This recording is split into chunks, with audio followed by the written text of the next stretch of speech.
Welcome back to the On the Rocks podcast. I'm Jess, Prospector's head of new media. For those just joining us in 2025, we've launched an exciting new masterclass series where industry experts break down complex mining topics into practical, actionable lessons. While last episode gave us a fun scientific look at spirits, today we're digging into a crucial aspect of mining success: strategic communication. Today we are joined by Briana Clark, principal at Holbrook Associates, who brings a fresh perspective on communication as a risk management tool. With years of experience helping industrial companies navigate complex messaging challenges, Briana specializes in turning technical information into compelling stories that build understanding and acceptance. Now let's hand it over to Emily for this important conversation about effective communication in the mining industry.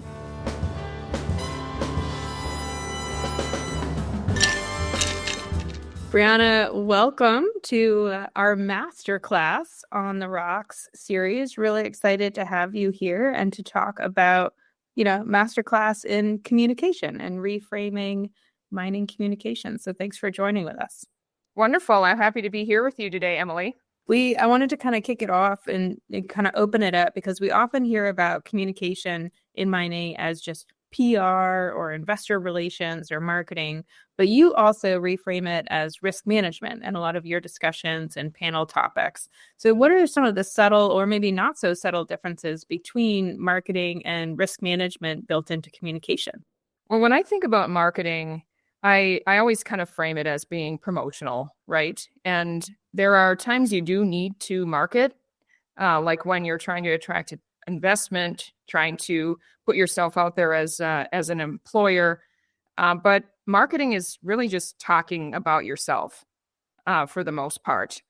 But communicating for risk management is actually about listening far more than it is about talking. Yeah. So it's about getting a real read on the situation that you're walking into, being willing to open up and have real conversations that might sometimes be a little uncomfortable. And it's not about promoting yourself. It's about listening to the community, listening to your stakeholders, listening to your investors, and then figuring out what you need to do and where you need to be in order to have a better relationship with them. Yeah, and I wonder if sometimes there's this hesitation in mining about being too open with communication because it's been relatively closed in the past. And I wonder if that's an obstacle to also being good listeners, because sometimes it can feel vulnerable or uncomfortable to open those doors because of all kinds of different risks. But how do you help companies see the value in taking that short-term risk of opening up, being a good listener for that long-term benefit? Well, I like to think of it like this. So the time and money that you're spending on preventing a fire from starting in the first place, that's going to be a lot less than the time and money that it takes to put it out once it's already raging.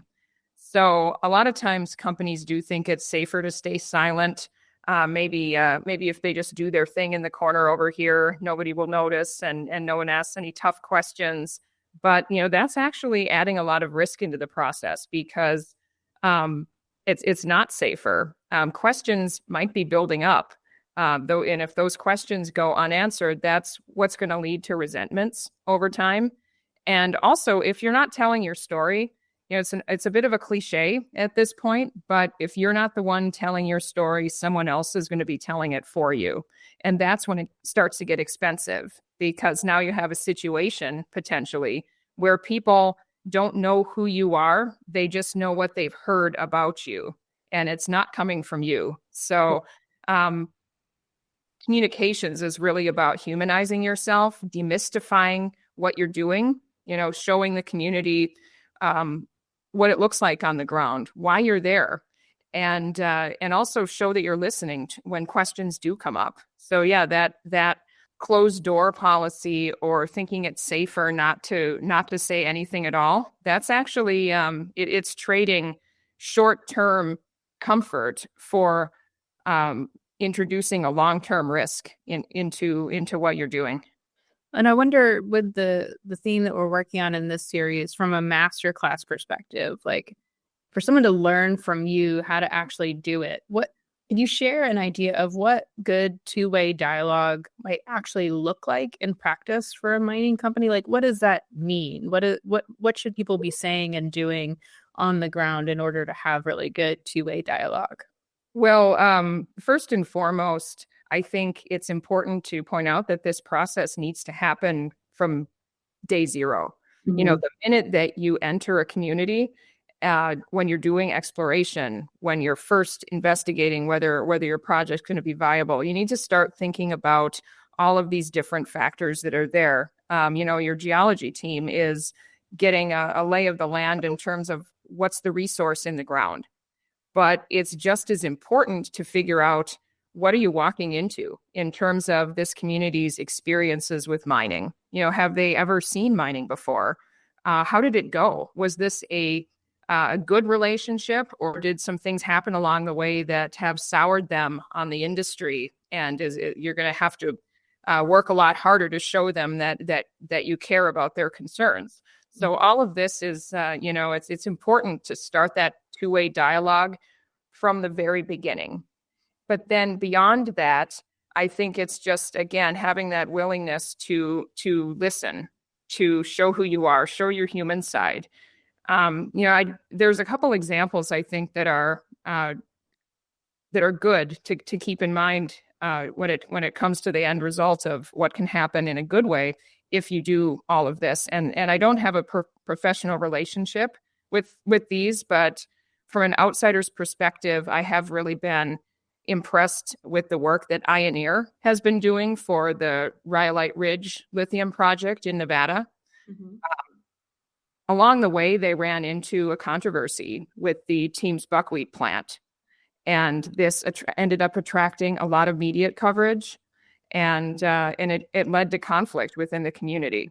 But Ioneer did a really good job of listening to those concerns. And then it decided to make an investment that I don't think anyone could have anticipated when they first moved into this community. And that's they decided to study this plant. And they went as far as to build greenhouses to figure out how they might be able to conserve it while still going ahead with their mining plan. And again, I don't think horticulture would have been on the list of critical investments for this project. But after encountering this situation, they quickly realized that it needed to be. And that this was going to be critical to being able to move forward, finding a solution here. So Rhyolite Ridge is now recently fully permitted. And I think these efforts were critical to getting them to that finish line. They've also been able to secure major funding from the Department of Energy.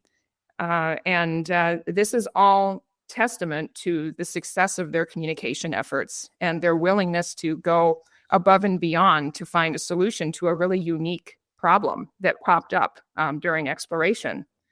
And another good example of this process in action is Perpetua Resources and the work they've been doing on the stibnite gold and antimony project in Idaho. Again, no professional relationship there either, but I have watched with great interest and have been really impressed with their dedication to maintaining that community dialogue at all stages of their project. And again, that's absolutely critical. It's a real difference maker, not just for permitting, but attracting the investment needed to get up and running. When you do engage from the very beginning and keep that dialogue up, respond to it, adapt to it, you're showing that you're there to be a good citizen, and you're there to have a positive relationship, and you're there to be a good steward of that resource. Here in Minnesota, we're not quite as far along in our journey, but all of our projects have also adapted based on community feedback. I know Twin Metals, Talon, New Range, they've all made changes, whether it's to the style of tailings facilities or their mine plans based on concerns they've heard. And that dialogue is still continuing today. I think that's such an important point that the listening and the communication is critically important, but it's a tool to figure out what you need to change also, right? You have to actually implement or work on the things that people tell you they're concerned about, right? That creates that feedback loop that, oh, they're really listening and taking it seriously, not just holding a bunch of town hall meetings for the fun of it and the potluck dinner, right? Yeah, that might get them in the door, the potluck dinner, but it's not going to be, if you're still just getting up there and talking about yourself Yeah. when people are enjoying the food, they're still going to walk away with the sense, thanks for dinner, but you didn't really build a bridge here. Right. It's that two-way, marketing is talking about yourself, but truly communicating is more about listening.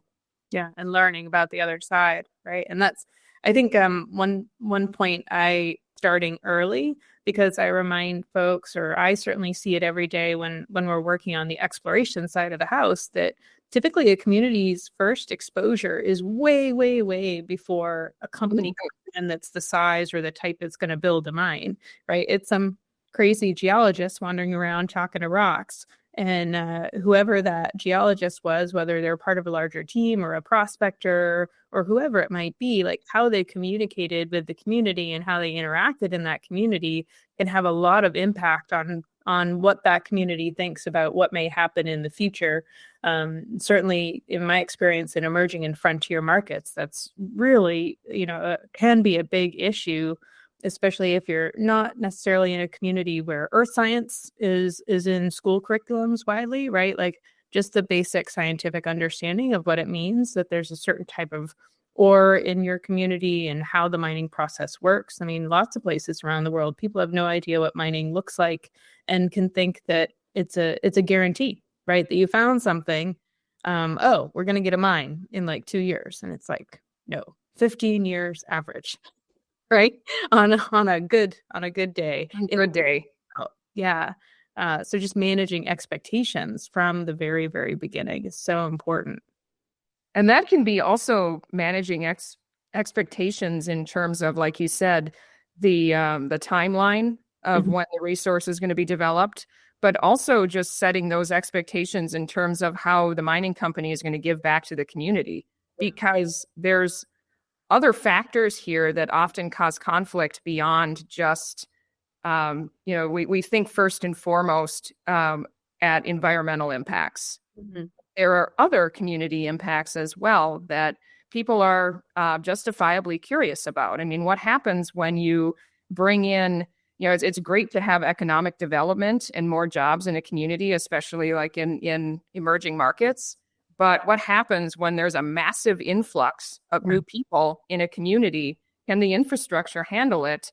And what is the mining company doing to provide that infrastructure that's necessary? And then, things like if there are royalty agreements in place, what do those look like? How do you make sure people are fairly compensated for the use of their land? So all of these are factors that go into it, and they all have to be part of that open dialogue. Yeah, absolutely. And I wonder if you could touch a little bit on the technical side, and especially when we think about investors, because we have a lot of industry investors and companies that are always looking to raise money or improve their stock price, right? Who listen to the show. And mining has this unique challenge of needing to convey complex technical information in an accurate and, truthful way, but to diverse audiences and stakeholders who may have different levels of experience within the industry and technical experience with mining specifically. So how do you suggest folks approach transforming that technical data into something that's compelling, that can resonate with institutions, but also retail investors, while also, of course, making sure that they follow all of the very important regulatory guidelines? Well, this is actually how my agency, Holbrook Associates, got its start. We're all about being that. I like to think of us sometimes as a translator service for engineers or technical people, taking what they're discovering and then translating that to whatever audience you need to reach, whether that's business to business, investors, or the general public. So a lot of times, and we both know it, we know and love this enthusiasm that technical people bring, where a lot of them are just really excited about what they're studying. And one of the things that they get really excited about that might not translate widely is data. So, outside of speaking to the industry, speaking to fellow scientists, data doesn't mean much if it's not put into the bigger context. So here's a situation like if you have new drill core results and they're good, that's great. But how do you make the market understand just how great they are? You need to tell a story, because really it's storytelling that makes the difference between just providing dry data and doing it in a way that gets people excited as you are. Right. And so you need to show why it's exciting, perhaps draw some similarities or parallels to other successes, and make sure that investors really know the scale and the significance of what you've just found. And yes, there is always a need to be aware of regulations, confidentiality, all of that good stuff, but there are still plenty of opportunities even within being conscious of that. So for one example, can you find a way to translate your discovery into the real world benefits that it will have?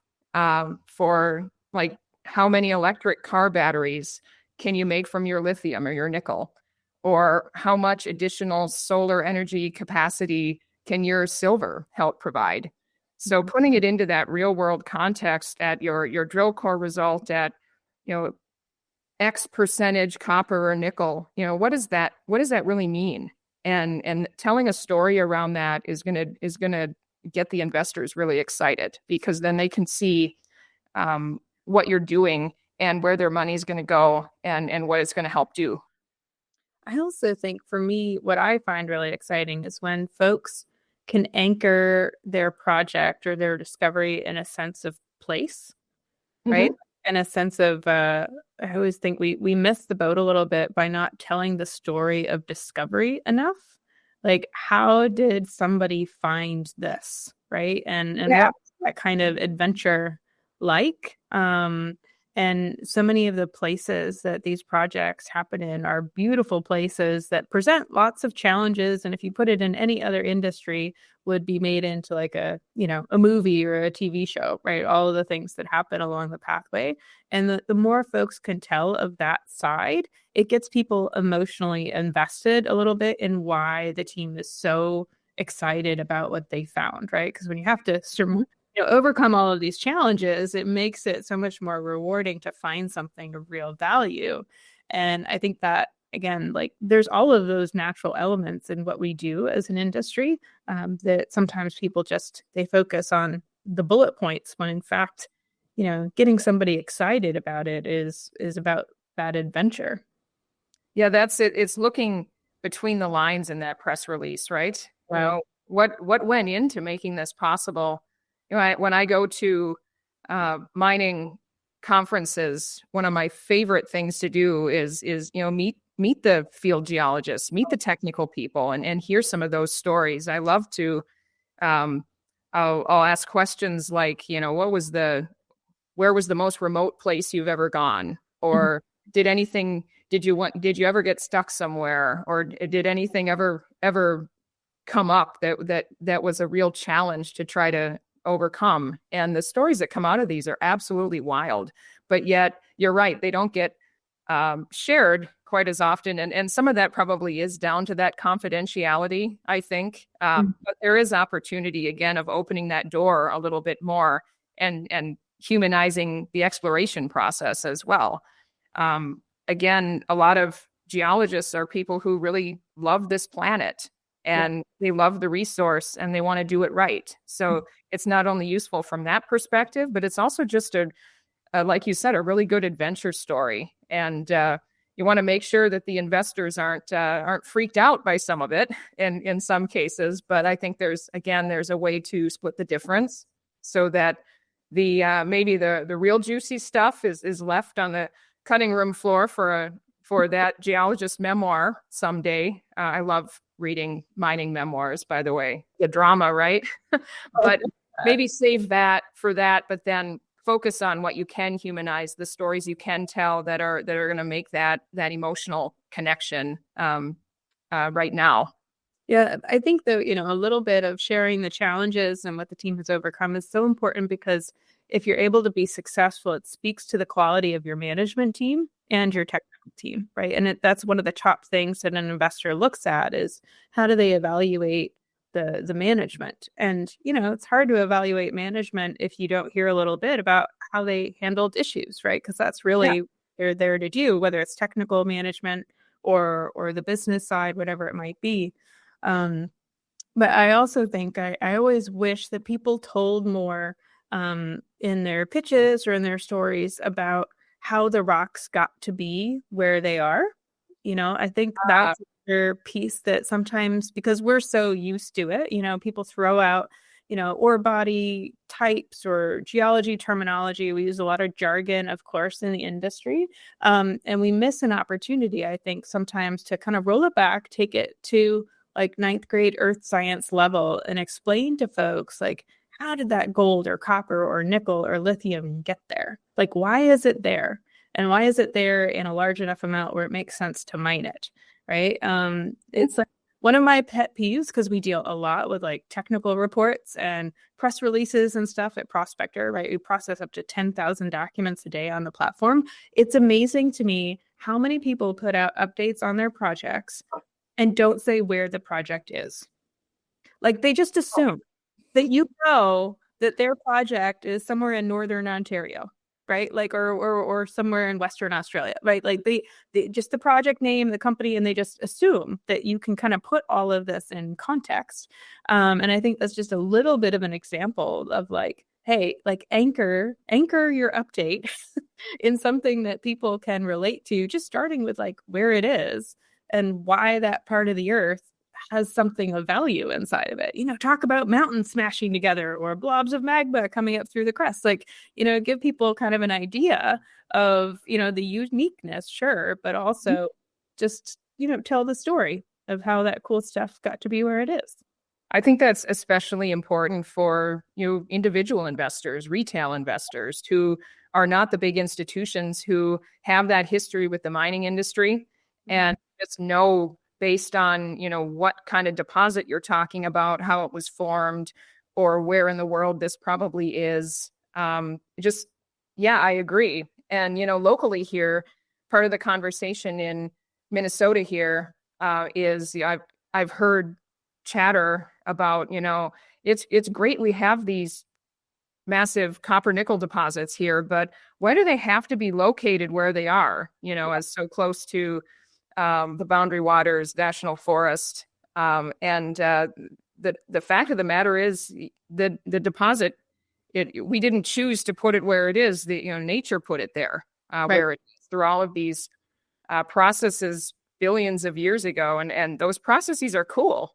Mm-hmm. And it also helps tell that story of why a certain community or a certain location is unique.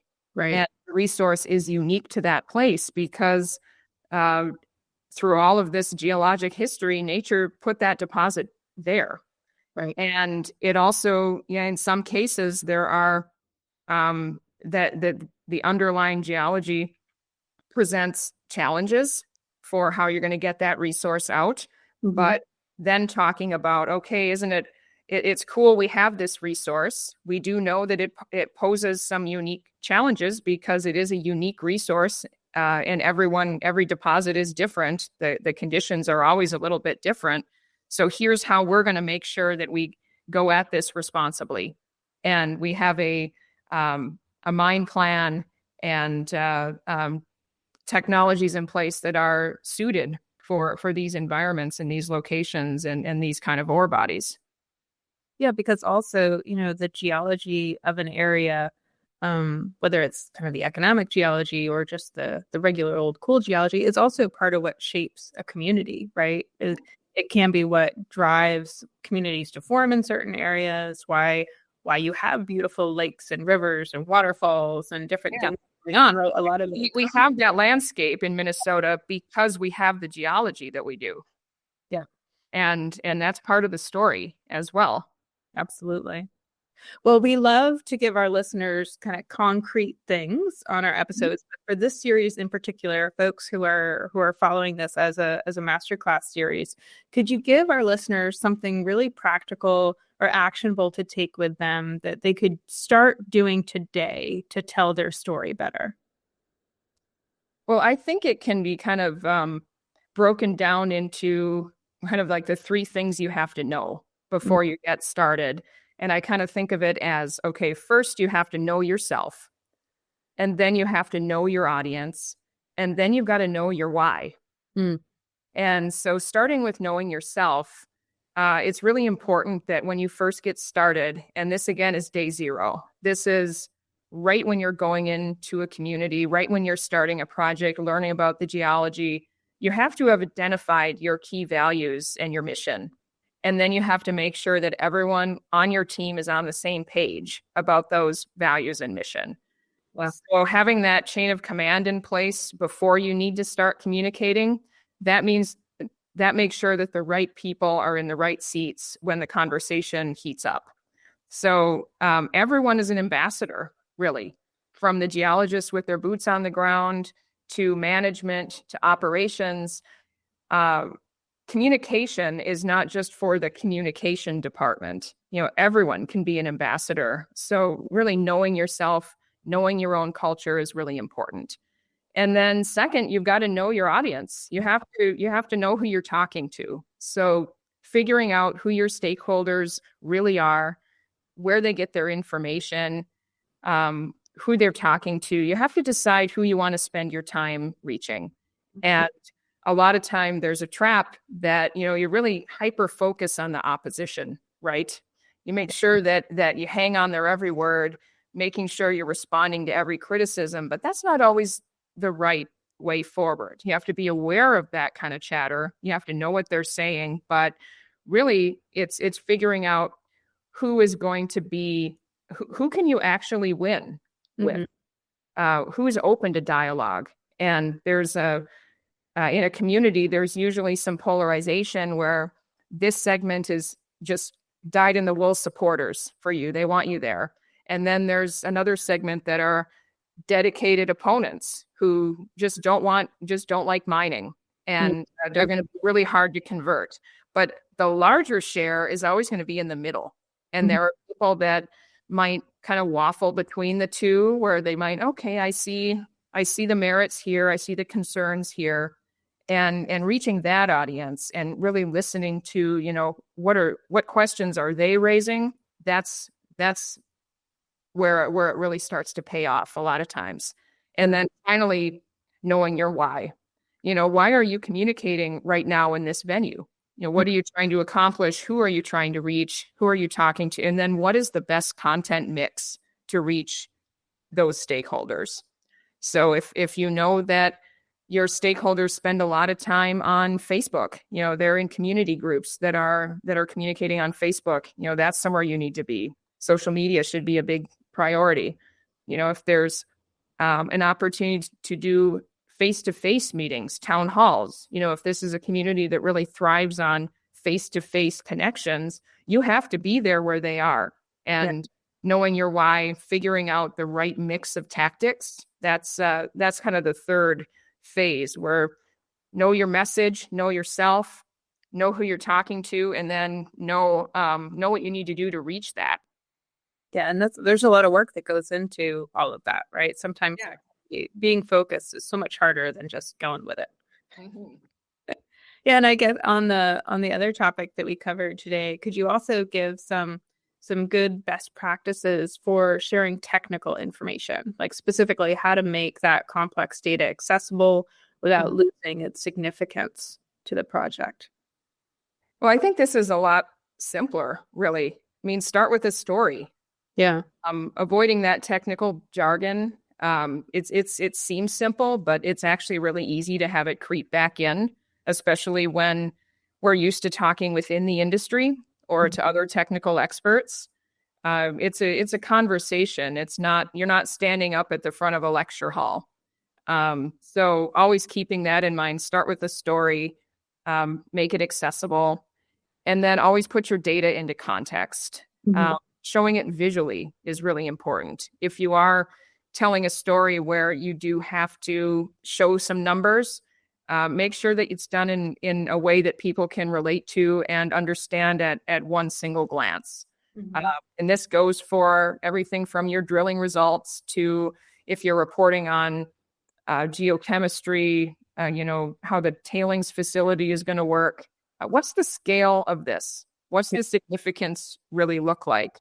And then break that down into some visual that people can say, okay, this isn't so threatening after all. Or I understand this more because I've seen this visual. And there are lots of opportunities to turn big numbers into things like infographics that can just be, understood like that. I was going to say the same thing. I think with technical information, if it's something that can be conveyed in an infographic, I think they can be so powerful.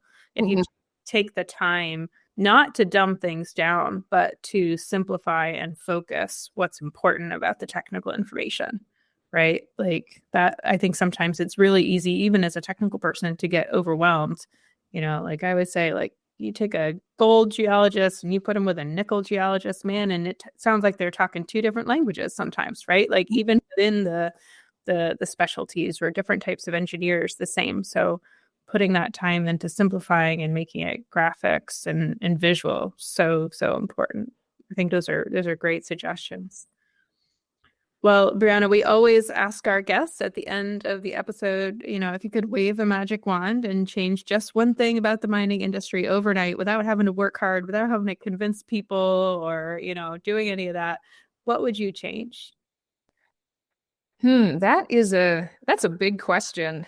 If I could wave a magic wand and change one thing about mining, I actually would change something out there in the world outside mining, and that would be I'd like to see more general education about mineral resources and geology all the way from elementary school onward, because minerals are the literal building blocks of modern life, and the work that goes into bringing them out of the ground and into the products we depend on is really amazing. And it's not something that I don't think the public is as aware of as it needs to be. And it's kind of the story of all resources. People don't think too hard about where their food comes from either. And if they're already not even thinking about that, which is, what they're eating every day, how does it get from farm to table? Questions like that. They're really not thinking about the minerals that go into, at least now there's some awareness that minerals go into electronics, your cell phone, your laptop. There's been talking points about that, but really you're surrounded by mineral resources every day, and they go into almost everything. Ever since I got into mining world, I've looked at the world around me a little bit differently. I've always loved cities and architecture, but I look at them a little bit different now, where before I would look at that skyscraper and I would just look at the beautiful architecture. It's such a, exciting thing to look at, a new building going up. But now I look at it and I can't help but see all of the work that went into it at every stage of the supply chain. Right. And, if there's steel beams in there, there's probably a little bit of Minnesota in there too. Oh. And I've gone up and I've seen those iron ore operations. And so I have now that connection. So I guess if I would wave my magic wand, I'd like to see more of that understanding, because if people start from that place of seeing the value, of seeing the story that happens to bring minerals out of the ground, I think the conversation gets easier. Yeah. Without understanding that, people tend to just see, a hole in the ground and wonder why they would ever want to support more holes in the ground, right? But that hole in the ground is providing for us. And this industry is a provider. And you can't get that whole story from, a lot of people's only point of contact with the industry is news reports when something goes wrong. Right. Somebody lost their life in an accident, or there's a labor conflict somewhere, or they're getting it from pop culture, movies where mining companies are the villain. think about Avatar, things like that. So getting that whole story, it's just going to make the conversation a lot better, and coming from that place of better mutual understanding really lays the groundwork. I would love to see buildings or things with little stickers that say, made in Minnesota on them. I think that'd be so cute. Just same way, your bananas and your strawberries, it tells you where it came from. Oh my gosh, we should do that as an industry. Maybe like a little sticker, like when you buy a new car, exactly. Brought to you by Minnesota Iron Ore, or if it's an electric car, the lithium, the nickel, brought to you by Nevada or Michigan. So just getting. I like that. The stickers on the bananas or the apples. I do pay attention to that. Like, where did this come from before it got to me? Well, especially with stuff like fruit. I'm just thinking, because I was at the grocery store earlier today, and I'm like, how far did these strawberries travel? Or all of that kind of stuff. I think that would be, man, I'm gonna have to talk to Jeff Scanlon. We're gonna have to get some stickers made. Maybe this is like something that one of the associations could pick up. Yeah, absolutely. I love that. I think that'd be really cool. And again, just sending the message that, this stuff all comes from somewhere. I always say I'm so sad for my daughter, who she's 9, because she didn't grow up with Mr. Rogers. Did you watch Mr. Rogers? Yeah. The little segments he would do on how things were made. He would go to a crayon factory. Oh, I was fascinated by that as a kid. Because you don't think about that. It's at that age, especially. It came from a box, but to know that there are people at every stage of the process that brought it to you, and seeing some of those people, seeing the work, seeing the cool machines. Mining's cool. Show our big machines, show our processes and our people, and that goes a long way. Absolutely. Well, thanks so much, Briana, for joining us. Look forward to having you back sometime, and thanks again to our listeners for sharing your knowledge with us.